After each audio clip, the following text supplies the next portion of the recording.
Okay, everybody, welcome back to Ending the Stigma, A Path to Recovery. Today, you can see we have a guest, Melissa C. Water. Is it Water or Waters? What is it, with an S? Water. Water. Just water. Mhm. So, Melissa C. Water, she is an author. She's a Canadian author. So, she's from Canada. So, as I told her before, we're not going to hold that against her. And I never would. But, so Melissa, we have people might be familiar with you who listen to my other podcast. Scott's also here. Scott H. Silverman. You could say hello, Scott. I forgot about you. That's okay, Fred. See, there's one of those issues I was talking about, Melissa, that he does. Yeah, it's nice to be here, Fred. Thank you so much for acknowledging me and allowing me to be part of. Clearly, your new job and the medication that we've prescribed for you are all not working together yet, but it takes a little time to make those adjustments. We're going to get there. So this is your first time meeting Melissa. So Melissa, Scott, Melissa. Now the introduction's done. How are you? Melissa has so many talents and skills. First of all, she has a YouTube channel with 5.5 million views. Very difficult to get. She has approaching 30,000 subscribers on her YouTube channel. She's been doing it for a long time. She writes. She's an author of how many books? 3 books? 4 books? 3 books. She has written articles for the Montreal Gazette, and she also has Tourette Syndrome, among other mental health issues, and she talks openly about them, and we're going to talk to her today about it. So how are you, my friend Melissa? I am doing well. Good. And how is Montreal today? Montreal going well? Is the weather good for you? Kind of windy out there. Okay. We might get carried away. So why don't you start by explaining, let's start with the Tourette's and explain to people what Tourette's exactly is. So Tourette Syndrome, which often people think is Tourette's, but the person that it was named after actually was a neurologist who discovered the disorder, and it was named after him. So he didn't have it. So it's not like possessive to Gilles de la Tourette, which is the man. So it's Tourette syndrome, which is a neurological disorder. And it's basically movements, noises, words, like a bunch of salad words kind of like piled in together. It doesn't mean anything. It's not what we're thinking. And it's most commonly noises, but it can be also, in a percentage of the time, swearing, which is not voluntary. And it's not, again, not what we're thinking, more likely what we're afraid to say, and more likely against a person's principles than going along with it. Okay, so Scott, what do you have to ask her about it? Do you have you dealt with this before, Scott, in your life? Have you met anybody with Tourette's? You know, over the years, episodically, I can't tell you I'm close to many people. I think that, you know, it's interesting when you use the word syndrome versus, you know, a disorder, because I think that disorders are sometimes things that can be controlled or perceived differently, or they're stigmatized, versus a syndrome. I mean, like PTS, for example, I don't like the disorder at the end of it because I don't think it's a disorder. I think it's a syndrome, and it happens to some people. And somebody like myself who, you know, is in long-term recovery and not suffers, but yeah, you know, I was born with ADHD, and you really can't just take a wrench and fix it. That we all have things that go on. I just think that, you know, Tourette's are obviously and can be a lot more upfront and on the table, so to speak. So that, you know, it's nice to hear you talk about it openly and clearly with your exposure on the internet and YouTube and being an author. You've gotten comfortable talking about it, and I got to believe in my heart that only helps people who suffer from it or have been exposed to it or live with somebody who has it. They can deal with it differently, because anytime you can feel like you're less alone with something or not alone with something, you're always with somebody else. It kind of lessens the burden of having to, you know, carry it around or try to figure out, what do I do with this? I mean, well, nothing. It's, you just accept it for what it is, and then you move forward. Yeah, it's definitely and she's very open with it when she's, you know, she was on my other show, and she's such a a spark plug. She's got a great sense of humor. First of all, so what do people assume? What is the negatives that they assume of you? You had mentioned on my other show about gaining thick skin due to people talking behind your back when you're out in public and stuff. Is that something you still deal with on a daily basis? Less with COVID because we're not outside as much. Yeah. But generally speaking, I guess my skin is thick enough by now, so it doesn't impact me as much as it did. I'd say that it took a long time and a lot of encouragement from people supporting me, saying, it's okay, it's not your fault. If I would swear and I would cover my mouth and I was horrified. Like I didn't want to be doing those things or saying those things. I was the kind that when someone would swear, I was like, you could say this word instead, and that's kosher. And then I had Tourette syndrome, and then I couldn't help but say it. So I became a sailor anyways, because I was kind of jaded, but I got used to it. And as long as people know that it's Tourette syndrome, then they're generally pretty tolerable. And it's rare that there'll be backlash in terms of comments. Say they might not say it to my face, but they'll say something like, "I'm so tired of this Tourette syndrome bullshit," and that's the kind of thing that might make me feel bad. But at the same time, I'd be tired of it too. So, but it doesn't mean they're tired of me. It just means that the noises are getting they don't want to hear me yelling donkey balls or something. So, right. And it's so unique. You, from the minute when I did meet you initially, and I saw your videos and stuff, watching the rundown. Scott, if you ever end up on our YouTube channel, make sure you have about 8 hours of time. It becomes a rabbit hole because it's so interesting. First of all, she loves acting. She makes these professional videos. She makes little movies, and she's different characters in the movies, and she produces them. She loves wigs, correct? You love wigs. You're a wig. I do. Yes. They're mostly identifiers for the roles that I play. So I'll put on one wig for one character, film all their lines, and then film the other lines with the other characters, mash it together, and it looks like they're talking to each other. So really, it's not that I'm obsessed with wigs. It's mostly that I like that they identify the characters, and I find them fun. So interesting.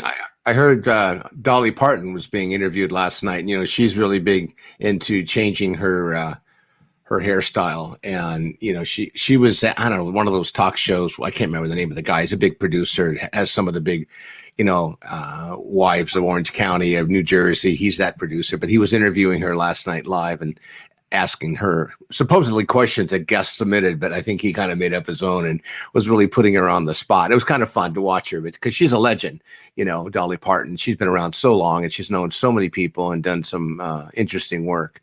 But she talked about her hair for a little while. And I know when she did her little tour of her motorhome, not a motorhome, a nice RV, and she opened up this wig closet and must have had 100 different hair pieces. That's what she takes on the road. I don't know how I got off on hair, but anyway, back to you. So listen, we all get off. This is what the show is. That's what a live show is all about. Now, Melissa, you don't do a lot of live shows, have you? A few. Because your podcast is great also. And explain to people about your podcast, what you talk about. So the podcast is called The Bag System. It's about dissociative identity disorder, which from here on out, that's a big word. So we'll call it DID, which means multiple personality disorder, or that's what it was called until 1994. And it got a terrible rap in terms of this is fake, but it's overrated. It's fantasy stuff, but that was because the way it was presented, it was blown out of proportion. It was being considered like it was this thing that was science fiction, and it was too hyped up. So it got to the point where people were, I think a lot of the clinicians were amping it up to the point where it was wow, it was like this unicorn to have a patient with DID. And really the media amplified it to where they were mostly criminals. And then it was mostly seen as this crazy thing, but really all it is a failure to integrate the self. So when we're very small, when we're young, we're born without like an integrated self, like what we call like an alter ego, without being like an alter. But then that can develop. So it doesn't mean we have DID when we're born. It just means that we have the possibility to not merge, and those egos can remain separate. So it's really not this big crazy thing. It's really, all it means is that the trauma or neglect or anything can cause like a separation of the self and the unique parts of the self to develop. It's not like super science fiction. It's not fancy. It's not like, wow. It's really just, something you cope with. And so I could tell Scott real quick about what the bag system. So the name of her podcast is The Bag System. I'm going to do my best from her previous answer. So she has what she calls headmates, correct? Mm-hmm. Okay. Headmates, Scott, are her other personalities, correct? So far, Melissa? Yes. Okay. Headmates. I got confused when she said it. I thought headmates was a Canadian term for roommates. I was lost completely because she's trying to tell me about her headmates. I'm thinking she's talking about roommates. I was lost. And it has to do with a bag of Skittles, I believe. Right? Mm-hmm. So explain it from there. So one thing I will specify is that I usually say identity rather than personality, because otherwise it's perceived like a personality disorder, whereas it's the dissociative disorder. So while mainly people do say personality, like everyone has a variance in personalities. So it's not like, hey, sometimes I like fries and sometimes I like pickles, and like sometimes I like pickles with my fries, and sometimes I go to France and I talk like a friend, like I'm from France. Like that's just a variance in who you are. It's not identity. So I just wanted to specify that for anyone who might think it's like borderline personality. But basically, yeah, headmate means an alter or an alternate identity. And so I made a joke in saying, I'm dissociating into a bag of Skittles. Taste the rainbow. And then I had a headmate who thought that was really funny. And the next time she appeared, she said to my sister-in-law, I'm the best smile in this bag of Skittles. So how many headmates do you have? To be determined. It's not that they're growing technically. It's just that I don't personally know. Most with the DID don't know that they have it. And like, at least not the person who's at the front most often, which would be me, Melissa. So those, like, because it's something that your system doesn't want you to know because they don't want anyone else to know. It's okay. Because amnesia, all the above. But yeah. Because one of the things I like to talk about is when I meet people that I think I could spend time with. I said it would really be cool to take a long trip in a motorhome with someone who could bring things to the table that you don't necessarily pack in your luggage when you put your luggage on the RV, but you're going down the road and you're like, oh my, look at that, that's exciting. So now we've got all kinds of great stuff that we can talk about, and just sometimes it's just honesty and candor and transparency and the truth, whatever that is. It can be fun to experience. What I wondered, and this is what I love about Melissa, is I could ask her questions that normally would be perceived as, I guess, stupid questions, but she doesn't believe that there's any stupid questions. She just answers them. So I was wondering, when you came on the last show, you had told me you had the DID. What would have happened if you were, I don't even know the term to use, as the other person on the show? Would I know the difference? Would I see a difference if you were afflicted by it? I don't even know if afflicted is the word. This is where I tiptoe around her. She likes getting me uncomfortable too, Scott. You could tell she enjoys this a little, that I'm tiptoeing. Yeah. Well, knowing what I know about you, Fred, you pretty much kind of help yourself along real well with that path of discomfortability. So you like to walk in there. I try to get the question. Basically what I was wondering was, I made an appointment with Melissa to come on the podcast. Now, would her other identity, am I saying it right? Identity, know she scheduled a podcast that day? Maybe not all of them. Okay. So those some of them may not be invited.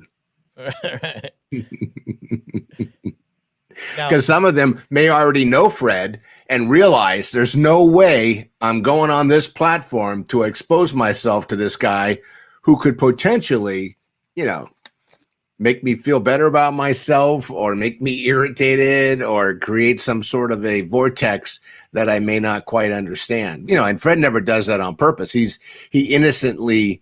I'm intuitive. I need to know. I like to ask questions. As a writer, it makes a difference for me because of character structure and stuff like that. I look at all humans as characters in my world, my writer's world. And I'm just intrigued by people that are open and honest. And it was similar to you, Scott, talking about your addiction recovery and stuff. Scott's 38 years now, right? Right. But does that start from your perspective of being curious, do you think, Fred? And it's curious, it's nosy, it's bold, it's everything in between. I am right between Boston and New York. I don't tiptoe very often around issues and things. We move fast, we talk fast, and we are inappropriate at most times. Got it. So, Melissa, I want to ask you, how old are you? Million. Uh-oh. Don't ask her that, Scott. She does not talk about her age. All right. So I tell people once in a while in a blue moon when I know. Okay, not important. I guess my real question is when you were growing up, can you share an aha moment that happened when you turned a corner and had some understanding about what was going on rather than not knowing what was going on? Does that question make sense? And the reason I ask how old you are, I'm just going to try to say over a period of time. So I don't need to know chronologically how old you are. Just I'm curious when you were younger, because there must be people out there who have no idea what this is. And there's actually someone else, just as a sidebar, I've seen on YouTube, a young woman who has a similar situation that you have. And she's got quite a following, and she's very funny. And she uses profanity probably every third word, and does it with a smile on her face in a way that it almost sounds, godlike or angelic. But anyway, so back to the question. So when you were younger, when did you turn that corner or have an understanding or epiphany, or you understand what I mean, or a burning bush, or go ahead. So I would say that I didn't realize fully. I dismissed it. That's weird. I'm just like, what was that? And I would go for pretty much until a few years ago when I found out, because I've only known that I have DID since the end of 2019. And most of those with DID don't know until later in life. You don't know because you have these amnesia barriers, blah, blah, blah. But for me, I would say that the things that I dismissed as quirks were that I don't always refer to myself as I. I say we, we need to do this. We have one mouth. We have one body. Well, and then I would say, I would experience what we call co-conscious switches, where that means that you're aware of what happens when the other headmate appears. So I would have a co-conscious switch, and I would remember it. And I would, for me, to partly answer the previous question, was that I lost my thought. Okay. So yeah, I would realize it afterwards that something was weird, because people were staring, and it showed. While most cases with DID you won't notice because it's what's called covert, but in my case it's overt. So when I have a switch, it's very obvious, right. Which is about 6% of cases. But in that case, say I would react to something and it was opposite to my own feelings. I would feel my feelings and I was kind of maybe neutral about something, while someone else was super excited and very, very much younger. And then I would act like a 4-year-old when I was really just not. And it was baffling. And for a while I thought, well, I must be the weirdest manic in the world. I just have these weird episodes where I'm exceedingly happy, or I just thought this has to be mania or something, which it wasn't. But I thought maybe this is mania. I dismissed it. This is a quirk. This must be this. This is just me being nuts. If I hear a voice in my head saying my name or talking to me or talking to each other, I mean, I I had stopped to think, maybe, do you think is that like, do I have other people in my head? And then I just thought, wow, I'm an idiot. I really shouldn't think that. Like, it's clearly not. So I just missed it. That's a quirk, another quirk, and all the quirks added up. But despite that, only those around me figured it out, and I was oblivious. So, yeah. Yeah, it's quite interesting. One thing, Scott, that she mentioned that was alarming to me was they have people with Tourette's, back to the Tourette's part of it, I believe, have a 4 times more likely to commit suicide, correct? Mm-hmm. And explain to Scott the reason you believe that is 4 times higher. It's loss of control. It's humiliating to be bullied and to be treated and ostracized, and to be told to stop, to have low self-confidence issues, to feel like you have to be staying at home all the time, to isolate yourself, to feel like embarrassed because people make you feel embarrassed, or because you yourself feel like it's wrong. So yeah, it's 4 times more likely. For OCD, it's actually 10 times more. So if you have Tourette syndrome, you have 60% chance of having OCD. So you have the 4 times more likely because of Tourette syndrome, 10 times more likely because of OCD. And if you also have DID, you're 70% more likely to attempt your life. Yeah. You know, and when you think about, when you talk about headmates, you know, imagine you're having a thought that's mixed or not positive or negative. If your headmates chime in and they amplify it before you even get feedback from somebody else, you could already be, it's like stepping on your toe with a 10-foot weight, but you've got a 50-pound weight because you've got all these people, or these headmates, if you will, that are, they're not in the cheering section per se, but they're going, yeah.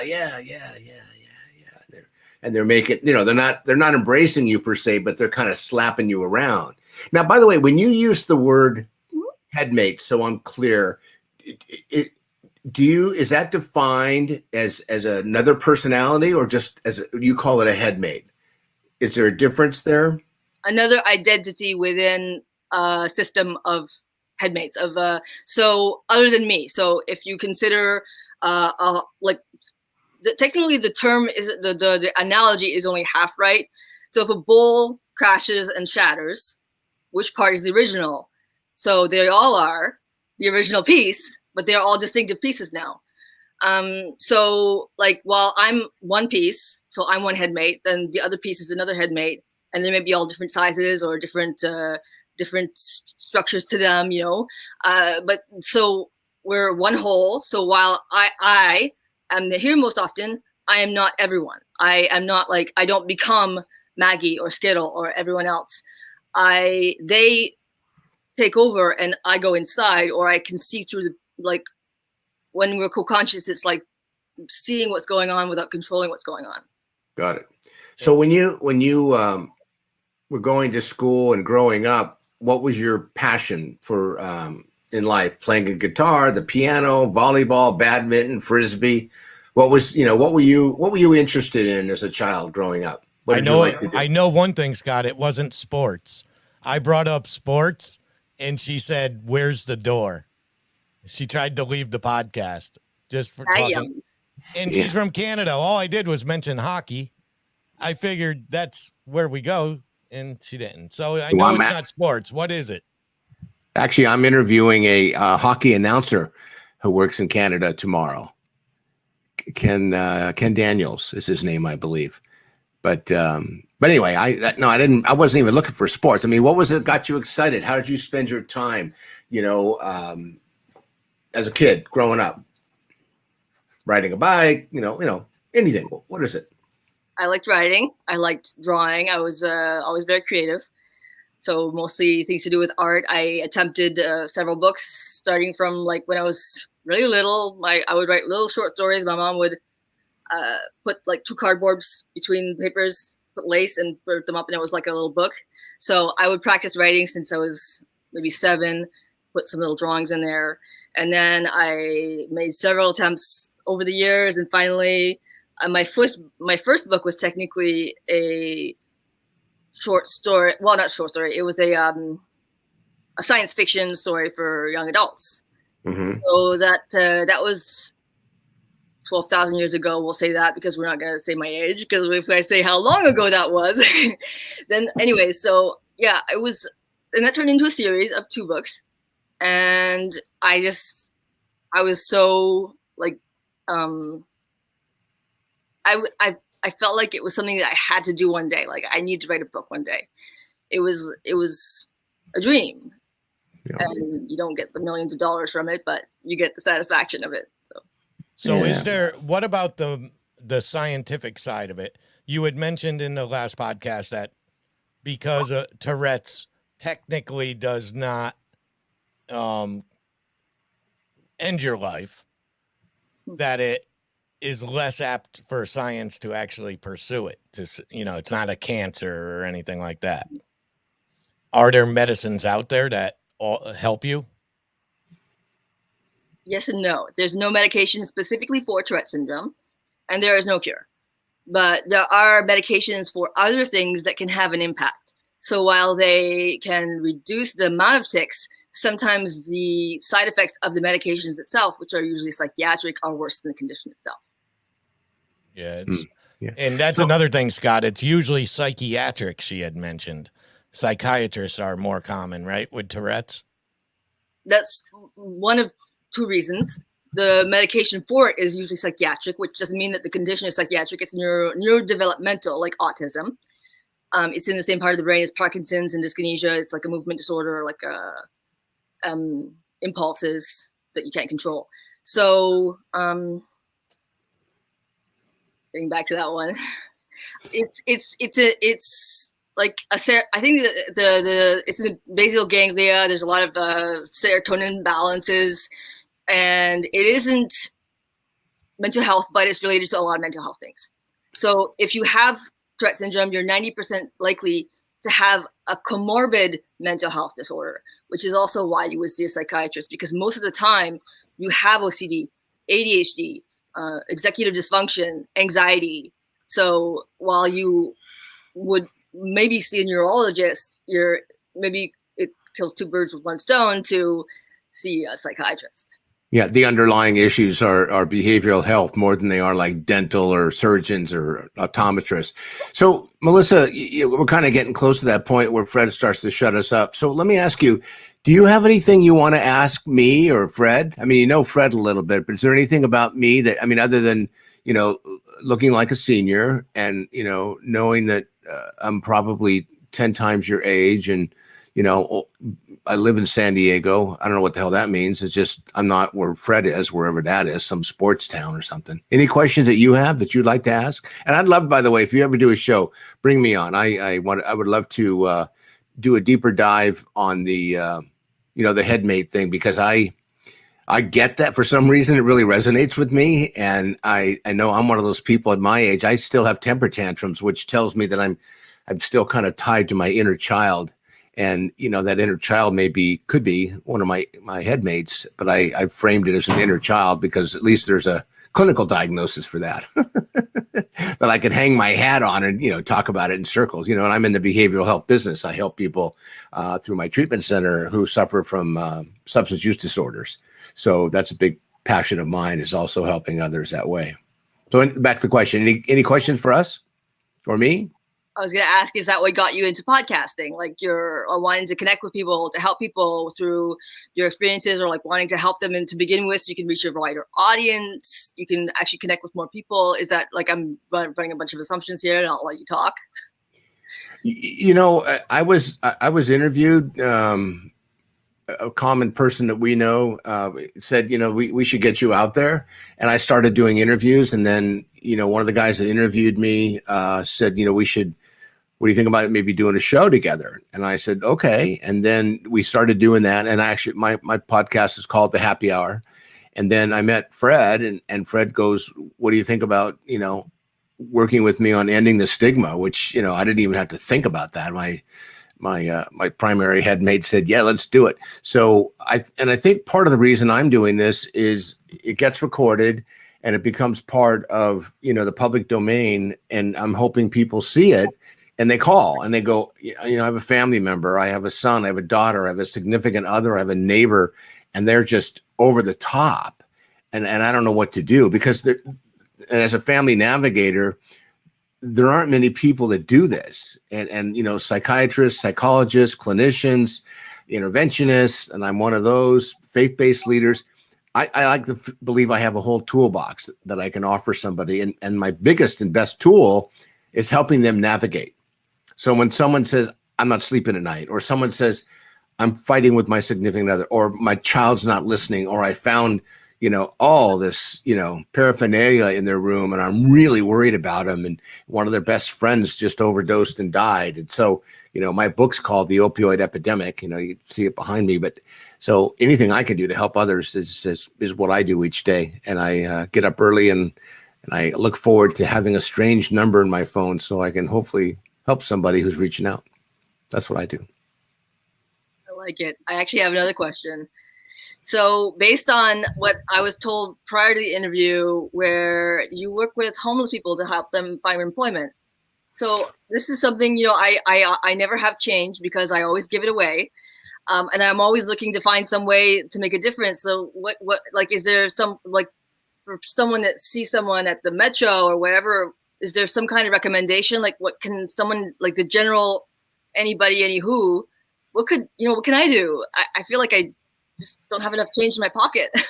Yeah, and giving money to homeless people generally is not a good thing. It usually goes for things that are helping them self-medicate. And look, I'm a hopeless helper, and knowing that someone's sleeping in their own urine every day, I'm empathetic, but I don't give them money because I know where it's going.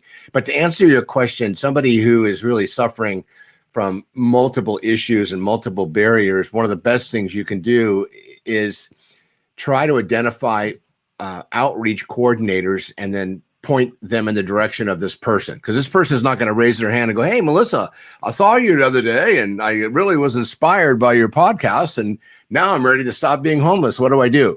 But having resources, you know, and most major metropolitan areas do. We have a thing I know in San Diego, and I'm sure they have it in Fredstown, called 211, where somebody can make a phone call, and that information database is something that they can get a hold of, from housing, transportation, to food, to detox, to stabilization, to access to behavioral health, medical, you know, concerns, dental, blah, blah, blah. So there's resources in the community. So making that connection. I mean, obviously, if someone's hungry, getting them a meal is a good place, because you can't really think clearly when you're hungry, and you can't really think clearly when you're cold, and you certainly can't think clearly if you're under the influence of something mood altering. And if you're under the influence of something mood altering, and you're suffering from mental health disorders, and you've got headmates, and you're bipolar, it's not like taking somebody to a park bench and having a 30-minute chat. It's going to require a lot of support, resources, and advocacy. And, you know, just being a cheerleader is important. But that's my simple answer to a complex issue. But on a one-on-one, it's really tough. But making it, you know, connecting with different providers and asking them how they're doing it, and maybe kind of give them guidance on where situation might be kind of inflamed, could be helpful as well, because they can't see everything. Does that make sense? I hope that helps. It does. And I do agree on the point of not giving too much change, because I actually used to go buy these little health cookies with like the jam in them, hand those out to the homeless, or take them to the restaurant and buy them like a sandwich or like a drink, something to eat. That was usually my go-to. But yeah, I agree that change generally isn't a good idea. But if I really can't, then I probably shouldn't. But yeah, I tend to buy those. You're a good human, Melissa. That's why I like you. I try to disarm them emotionally. You know, when I'm talking to somebody on the street and they, hey man, you spare some change. I go, I'm too old to change. And then the follow-up question is, you know, all I need is $1. And my response is, can you break a 50? And, you know, if they ever say yes, we have one kind of conversation, but most people don't have that kind of change. So we sit down, we start talking, and that kind of breaks the ice, and we have a conversation. And then we find out, you know, they go, look, I just want to get high today. I said, okay, I get it. And there's absolutely nothing I can do for you except pray that you find your way. And, but if you're hungry, you know, or if I can point you to shelter. I actually literally had somebody, I don't know, Fred, we haven't talked about this yet. I had someone call me last week, and they'd seen me on TV, and they go, you know, you're the only one that I think I can trust. I go, well, I appreciate that, but you don't know me. And we went on for about 30 minutes on the phone, and they were giving me a list of what was going wrong. And they had like 8 hours. They're going to get kicked out of their hotel. So I put him in touch with the guy, our friend Chris, Fred. So Chris immediately jumps in his car, goes down to help. And this person gets so pissed off that they were treated, they felt like a homeless person, even though they were conveying that they needed housing, transportation, food, a lawyer, blah, blah, blah. They had crossed, I'm in San Diego. They had issues in Mexico right across the border. They got so angry. They started sending me these nasty texts. And I just said, look, all I tried to do was help. If you don't want my help, I get it. But you need to really just back up and calm down and understand that, I'm not God. That job is taken. And, let's agree to disagree. And she said, you sent this horrible person, blah, blah, blah. And this guy, Chris, he was popped up on the show here today. He's an awesome guy. He goes from San Diego to LA and Venice Beach and Riverside and tries to help people one by one. And it's tough because California has 50% of the homeless in the US right here in California. But, offline, if you want to call me, hopefully you wrote the number down. If not, Fred's got it. We'll talk about homelessness. I did it for about 18 years. I've been out of it but I'm getting dragged back in it lately because it's just gotten so bad. And now as a treatment provider, because a lot of homeless people have substance use disorders, and I have a new veteran program I've been running now for over a year, working with veterans and talk about PTS and talk about underlying untreated trauma. And that's why I like the headmate comment, because I think when you talk about it, it becomes okay to talk about it versus what's going on with them, And I was one of those people that I tried to take my own life. So I understand suicide ideation. I also understand, divine intervention. I also understand there is hope and help. Yeah. And all that is, so I do nothing like Scott. All I do is produce the shows. So I have to up my game to match you two. And I try. I put it that way. I'm compassionate enough right now. I'm learning to gain my compassions. But the one thing we didn't talk about was self-harm. And I also wanted to touch on whatever one you want to touch on more is your PTSD of the, I guess, resolution that recently arose from this, your PTSD. Do you want to talk about that?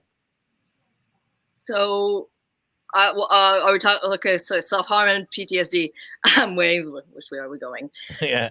This week or last week or some kind of this week within the week, my someone significant passed away who was the we'll call them the perpetrator of that caused my PTSD. I'm trying to phrase that in a non-triggering way. So they passed away, and I guess I was dealing with a lot of PTSD afterwards, a lot of dissociation, a lot of flashbacks, and it was not what I expected, because I thought that I would just be relieved. I thought they would just be glad. And afterwards, I felt like this wave of a whole bunch of things, including guilt for not feeling sad, and then like, how would you say, like a lot of unexpected, not necessarily sadness exactly, but more like reliving what was happened previously that this person caused, even though they weren't there anymore. So I think just kind of maybe since I did feel safe in a way that they were gone, it kind of put my mind in a position where it felt like, okay, now we can cope with this. Yeah. And I think those are all normal situations, considering, we've all been through something. And I went through myself, I don't have an addiction issue, but I went through a sexual abuse as a child and physical abuse as a child. And I understand what you're talking about is I often wonder, when that person does pass on, is it going to affect me at all? Or am I just going to be like, good for them? And I see the confusion of that, because a compassionate person doesn't want anybody to pass away. But when it's somebody that hurt us or harmed us, it almost feels like karmic almost. It's a karma almost. It feels like you won finally, or a relief but it's not always there. So you got any info on that, Scott? Does that make sense to you? Yeah, and I think, I don't personally think I've experienced it in a way that you're describing, but I think that, people that are at the other end, that know that they may have caused harm, whether it's through direct behavior or indirect behavior, or just lack of presence of being in someone's life. Because working with homeless and ex-offenders and people that are disenfranchised, the nickname we used to have to deal with, communities throwaways, which I kind of love, because then I became a recycler. And then all of a sudden, being a recycler, I got real respect. Then I became an upcycler. We're now upcycling people, finding better uses for those people you think the community is thrown away, or the community perceives as being throwaways. And no one's a throwaway.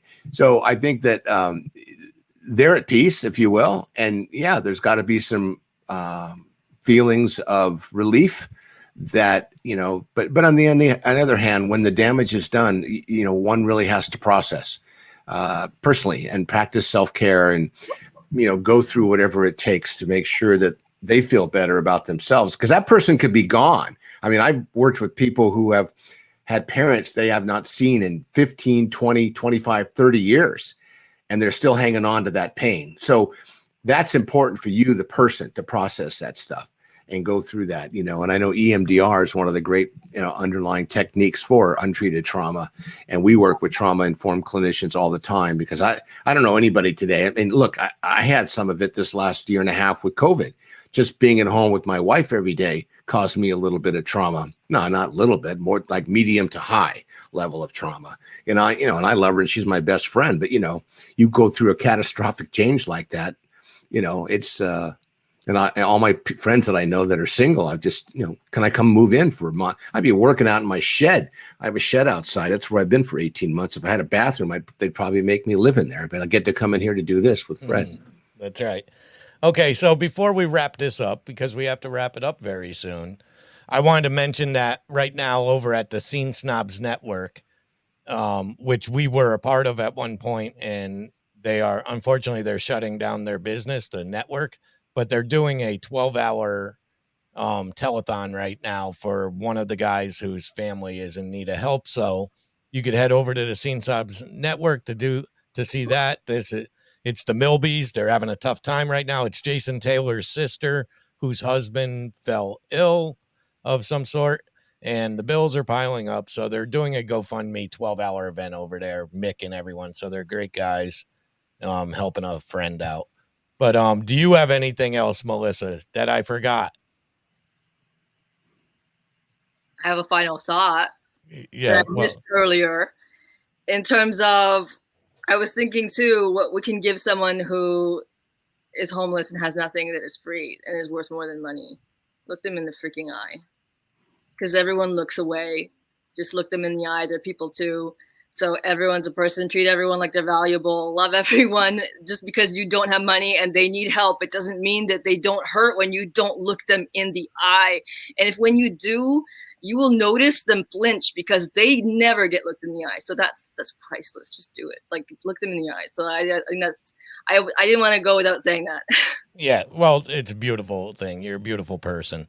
You're my friend, and you can't get rid of me now. Let's call it another syndrome. Yeah, another level of untreated trauma is Fred. Yeah. Fred is now one of your headmates, and he parks out front and he won't leave. It's just amazing. He'll let the air out of his own tires, so he just can't leave. And she does speak French. What's your main language? What do you speak most? I learned them both at once. So before I can remember, I don't remember learning English. I don't remember learning French.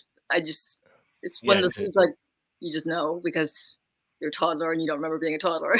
Right. So and when, like, in daily life, I suppose it's about 50-50.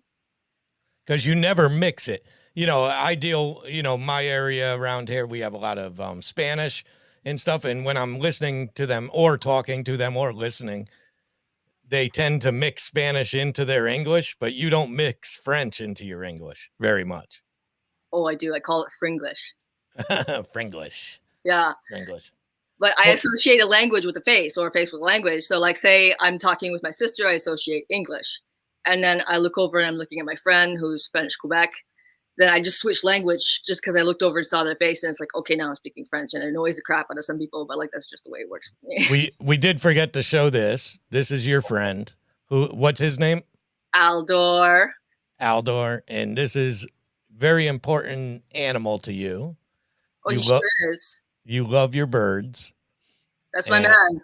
And he tends to repeat. Now, Scott, I had brought something up in the last podcast on, and she explained it to me, how I found it ironic that somebody with Tourette's would want a parrot who ends up repeating words, but she explained that the different, and she used it as an example. A parrot is saying it because it's enjoying it. It repeats a word that turns it on or makes it happy and stuff like that. That's why they repeat it. So when you have Tourette's, you have no control over the word that you are saying and coming out. But everybody could head over and listen to Melissa on my other show, Within the Head of Fred. That was a little more of there was a lot more comedy involved in that, and we had some fun and we talked about things. Ending the Stigma is a much more serious show usually. Scott sometimes gets off topic. I never do. But Scott likes to end the show a certain way. First of all, with his phone number. So give that out, Scott. My phone number, if you haven't written it down yet, is area code 619. Melissa, I hope you're writing this down. 619-993-2738. And you can call or text me anytime. It is Friday, July the 30th, and I hope to hear from you before the end of July, which gives you about 24 hours. That's right. And the reason he does that is, you often say, Scott, you would much rather spend 30 minutes on the phone with somebody than have to go to their funeral. So we are not clinically, we're able to solve all the problems and stuff, but we could guide people in the right direction they need to go if they reach out to us. Otherwise, if you're really dealing with an issue at this point, make sure you're going over to the suicide hotline, which is 1-800-273-TALK, which is 1-800-273-8255. You could also, and that's for family members or people dealing with it. So make sure you're doing that. I want to thank Melissa for joining us. I think you're brave. One thing, I don't know, is brave the right word, but I think you're so honest. I can't see how you talking about this is not a positive. I've learned in 2 shows I've done with you. I feel like I understand it now, at least a little more. Of course, I don't live it or anything, so there's always going to be trepidation of whether I can understand it, but I'm proud to be your friend. I think you're a beautiful woman. I think you're a great friend. We talk often, and continued success on your YouTube channel, which if anybody wants to go to it, I Drank the Seawater. There's a story behind that. You could hear that on Within the Head of Fred. She talked about why it's called I Drank the Seawater. And that's it. So Scott, how do you close the show, Scott? What is it? Well, I try to get Fred to do this, Melissa, but he won't. And like to say that if nobody's told you they love you today, I love you today. That's beautiful. You're a beautiful man, Scott. You're a beautiful Thanks, man. Fred. Melissa, thanks. It was really nice to talk with you and listen to you, and I hope we'll keep the conversation going. This was a pleasure. It really was. Okay, hang out there while I end this broadcast. This is Ending the Stigma, and you can find it on iTunes, Spotify, and one other one, but you can go to venomstudios.com. That's VENOMSTUDIOZ.com, and I'm out. I'm Fred Carroll. That's Scott H. Silverman, and that is Melissa Seawater, the Canadian woman. I don't know what word I was looking for there. See, I'm being careful again. One woman crew. One woman crew. Okay, we'll talk to you soon. Thanks, everyone.